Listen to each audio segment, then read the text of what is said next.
ওদের মতো এত বড় জানোয়ার, এত বড় শুয়োর, এত বড় বদমাশ তামাম দুনিয়ায় আছে আমরা জানতাম না। দেশ অভ্যুত্থান হলো সুন্দর একটা দেশ গঠন করার পরিবেশ তৈরি করে। আমরা এই সুযোগটাকে কাজে লাগানোর জন্য আমরা ঘোষণা করেছিলাম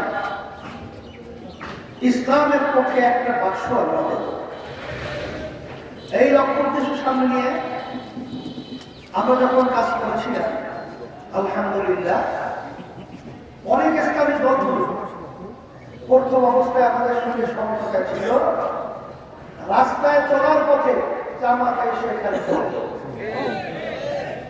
তার সঙ্গে আর একটা দল আমাদের এই আহ্বানের মধ্যে তারা একাত্মতা ঘোষণা করে যখন তারা স্বতঃস্ফূর্ত যখন সারা লাগালো তখন আল্লাহ মাফ করুন, তখন দেশ প্রেমিকের পরিবর্তে ইসলাম প্রেমিকের পরিবর্তে ক্ষমতা প্রেমিকরা এখানে সবল দিয়ে ওনাকে শিখতে।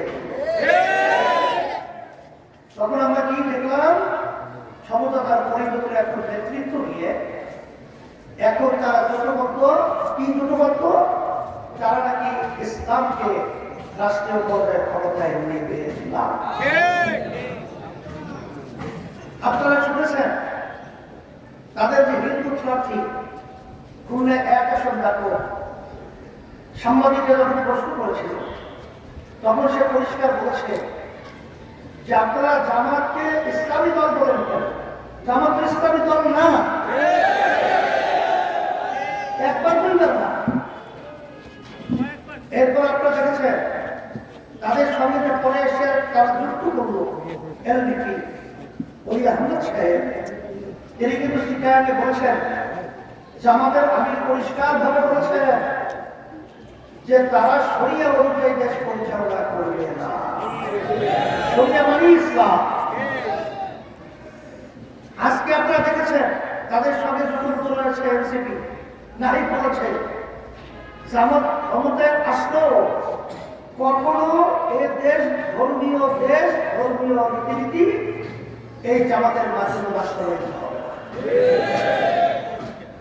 আমরা যখন দেখলাম যে ইসলামের নামে তারা যখন প্রচলিত নিয়মে দেশ পরিচালনা করবে তখন ইসলামী আন্দোলন বাংলাদেশ ওই অবস্থায় কঠিন ঝুঁকি নিয়ে ইসলামকে রক্ষার জন্য, ধোঁকাবাজদের থেকে বাঁচাবার জন্য, এই দেশকে সুন্দর দেশ তৈরি করার জন্য তখন আমরা এককভাবে স্লোগান নিয়ে নেমে গেলাম যে বাংলাদেশের ভিতরে রাষ্ট্রীয় পর্যায়ে হাত পাকা প্রতীক বিজয়ের মাধ্যমে দেশ হবে ইসলামী দেশ, শরিয়া অনুযায়ী দেখতে হবে। আমরা গতকালকে আমাদের ইশতেহার প্রকাশ করেছি, জামাতে করেছে, অন্যান্য দল করেছে।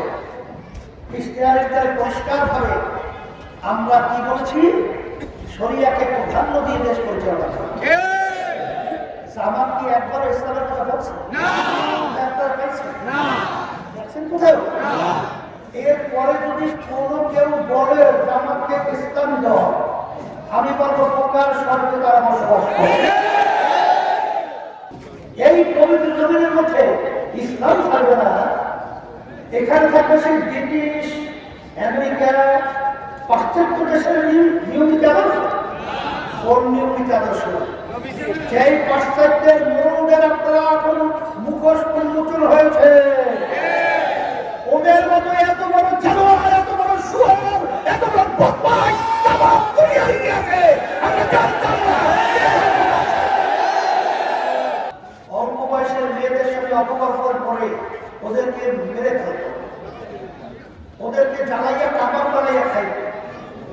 শুনেছেন এই ধরনের আচরণ যে পশুদের মধ্যে, সেই পশুদের আদর্শ আমাদের এই জন্মভূমি বাংলাদেশে বাস্তবায়িত হবে। আর এটা আমরা দেখবো, এটা শুনবো, এটা বাস্তবায়ন হতে দেবো, হতে পারে।